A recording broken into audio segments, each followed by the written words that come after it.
नमस्कार दोस्तों, स्वागत है आपका कथा सागर में। और मैं आप लोगों को श्रीमद् भागवत महापुराण के हिंदी रूपांतरण यानी कि सुख सागर की कथाएं सुनाती हूँ। आज मैं आप लोगों को सुनाने जा रही हूँ सुख सागर के चतुर्थ स्कंद का 5वां अध्याय। इस अध्याय में सती का नाश सुनकर शंकर जी का वीरभद्र को उत्पन्न करना तथा उनके द्वारा दक्ष वध वर्णन दिया गया है। कथा शुरू करने से पहले एक बार आप लोग मेरे साथ बोले, ओम नमो भगवते वासुदेवाय नमः। और अब भगवान के चरणों में अपने सिर को झुकाकर उनसे आशीर्वाद लेकर ध्यान से इस कथा को सुने। मैत्रेय जी बोले, यह समाचार शीघ्र ही नारद जी को मिल गया। तो मैत्रेय जी विदुर जी को बताते हैं कि ये जो सारी घटनाएं हैं, जो समाचार है, वो नारद जी को मिल गया।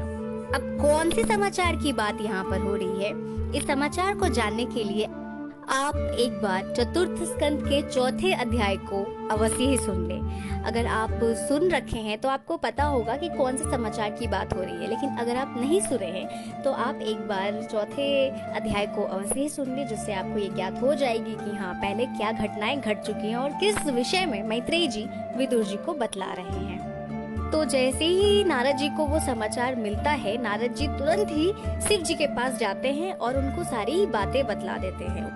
तो नारद जी शिव जी के पास जाकर उनको बोलते हैं कि सती ने दक्ष के यज्ञ में अपना प्राण त्याग दिया है और भृगु ने मंत्र बल से आपके पार्षदों को भी भगा दिया है, और यहाँ पर आप चुपचाप बैठे हैं। तो ये सारी समाचार उनको बता देते हैं। अब समाचार तो आप लोगों को ज्ञात हो गया, लेकिन क्यों सती ने अपने पिता के ही यज्ञ में अपने प्राण त्याग दिए और कैसे उन्होंने अपने प्राण त्याग दिए, फिर आखिर ऐसा क्या हुआ जो भृगु ने अपने मंत्र बल से क्या ऐसा किया जिससे उन्होंने पार्षदों को भगा दिया। तो ये सारी जो बातें हैं, ये सारी वृतांत आपको 4थे अध्याय में मिलेगी। तो आप एक बार अवश्य ही चतुर्थ स्कंद के 4थे अध्याय को सुन लें। तो जैसे ही नारद जी ने शिव जी को ये सारी बातें बतलाई, शिव जी सारी बातें सुनते ही बहुत ही ज्यादा क्रोधित हो गए, अत्यंत क्रोधित हो गए, और उनके क्रोध की सीमा भी नहीं रही। उन्होंने क्या किया, अपनी जटा को खोलकर पृथ्वी पर पटक दिया। और जैसे ही उन्होंने अपनी जटा को खोलकर पृथ्वी पर पटका, उससे क्या हुआ, वीरभद्र उत्पन्न हो गए। उनकी जटा से वीरभद्र उत्पन्न हो गए, जिसके हजारों मुख, सूर्य जैसे दैदीप्यमान 3 नेत्र और भयंकर दाढ़ी थी। यानी कि जो वीरभद्र थे वो दिखने में बहुत ही भयावे लगते थे। उनके 1000 मुख होते थे, उनकी जो नेत्र थी वो 3 नेत्र थी और भयंकर दाढ़ी भी थी। जैसे ही वीरभद्र उत्पन्न होते हैं, वो शिव जी से पूछते हैं कि मैं क्या करूं। तब शिव जी उनको बोलते हैं कि तुम यज्ञ सहित दक्ष का नाश करो। शिव जी उन्हें आदेश देते हैं कि तुम यज्ञ सहित ही दक्ष का नाश कर दो। अब ये सुनते ही जो महावीर वीरभद्र जी थे, वो शिव गणों को साथ लेकर दक्ष के यज्ञ की ओर दौड़ पड़ते हैं। और वीरभद्र और शिवगण इन सारे लोगों के पैर की धूलि से संपूर्ण आकाश और पृथ्वी जो थी वो भर गई थी, जिसे देख दक्ष के यज्ञ के ऋत्विज, ब्राह्मण आदि ये कहने लगे कि ये क्या है। अचानक से सब भयभीत हो गए और सबके मन में बस यही बातें हो रही थी, ये क्या है। आश्चर्य से लोग यही पूछ रहे थे कि ये क्या है, क्या प्रलय तो नहीं आने वाला है। प्रसूति आदि स्त्रियों ने कहा कि ये दृश्य तो वही है कि जब प्रलय काल में शिवजी अपनी भुजाएं फैलाकर नाचने लगते हैं। तो जो स्त्रियां थी उन्होंने बतलाया कि हाँ, ये दृश्य वही है जब शिवजी जो है वो अपनी भुजाएं फैलाकर नाचने लगते हैं, ये प्रलय काल ही है। तो मैत्रेय जी ये सारी बातें विदुर जी को बतलाते हैं और फिर विदुर जी से कहते हैं आगे की बातें बतलाकर कि यज्ञ में इस प्रकार के शंका समाधान हो ही रहे थे कि उतने में ही उसी समय वीरभद्र के साथ शिव जी के गणों की अपार सेना वहां पर पहुंच गई। जहाँ पर यज्ञ हो रहा था दक्ष के यहाँ, वहां पर सारी सेना और वीरभद्र सब साथ में वहां पर पहुंच गए। सेना का वेश और उनके अस्त्र निराले और विचित्र थे, और इन लोगों ने यज्ञशाला को ही घेर लिया और उसे विध्वंस करने लगे। जो प्रजापति दक्ष जी की जो यज्ञ चल रही थी वहां पर, उस पूरे यज्ञशाला को शिव जी के गण और वीरभद्र घेर लेते हैं और फिर क्या करते हैं, उसको विध्वंस करने लगते हैं। सभा मंडप, पाकशाला, अग्निशाला और मेषशालाओं को तोड़ फोड़ कर यज्ञ कुंडों को अपवित्र कर देते हैं। कौन? जो शिवगण थे और जो वीरभद्र थे, जिस उद्देश्य से वो लोग वहां गए थे, वो अपने उद्देश्य को पूरा करने लगते हैं। तो शिव जी के बहुत सारे गण वहां पर गए थे, साथ ही में वीरभद्र जी भी गए थे। तो उन्हीं सारे गणों में से एक गण भृगु को बंदी बना लेता है। ये वही भृगु हैं जिन्होंने अपनी मंत्र उच्चारण से शिव जी के पार्षदों को भगा दिया था। तो एक गण ने भृगु को बंदी बना लिया और वीरभद्र जी ने प्रजापति दक्ष, जो कि सती के पिता थे, उनको बांध लिया। तो जैसा कि मैंने आप लोगों को बताया, शिव जी के बहुत सारे गण थे, जिसमें से एक ने तो भृगु को बांध ही लिया था। वहीं पर चंडीस नामक एक गण थे, उन्होंने पूषा नामक देवता को और नंदीश्वर ने भक्त नामक देवता को पकड़कर बांध लिया था।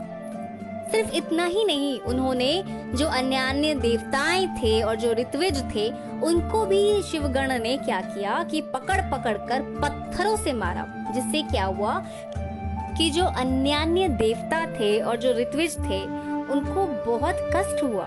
उनको उन्होंने जो पत्थर से मारा तो उनको बहुत कष्ट हुआ। और वीरभद्र जी ने भृगु की दाढ़ी उखाड़ ली और भक्त नामक देवता की दोनों आंखें निकाल ली, क्योंकि भृगु जी ने अपनी दाढ़ी दिखाकर शिव जी की हंसी उड़ाई थी और भक्त ने अपनी आंखों से दक्ष जी को इशारा किया था। यही कारण था कि वीरभद्र ने भृगु जी की दाढ़ी ही उखाड़ ली और जो भक्त नामक जो देवता थे, उनकी दोनों आंखें निकाल ली उन्होंने।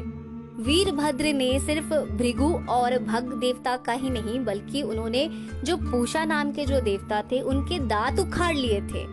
उनके दांत वो इसीलिए उखाड़े थे क्योंकि उन्होंने दांत दिखाकर शिव जी की हंसी की थी।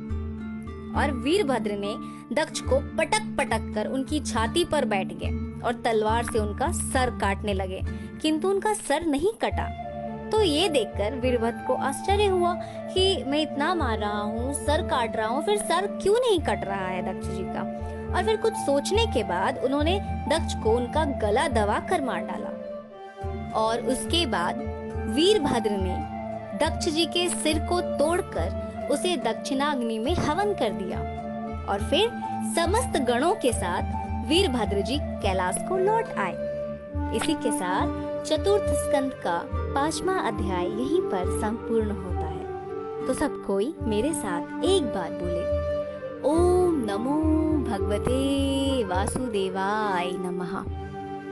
आने वाले अध्याय यानी कि 6ठा अध्याय में हम जानेंगे कि कैसे ब्रह्मा जी का देवताओं के साथ कैलाश पर शंकर जी के पास जाना है, कैलाश का वर्णन तथा दक्ष जी को जीवित करने के लिए प्रार्थना करना है। कैसे ब्रह्मा जी और देवता गण साथ मिलकर शिव जी से ये प्रार्थना करेंगे कि हाँ, दक्ष जी को जीवित कर दिया जाए।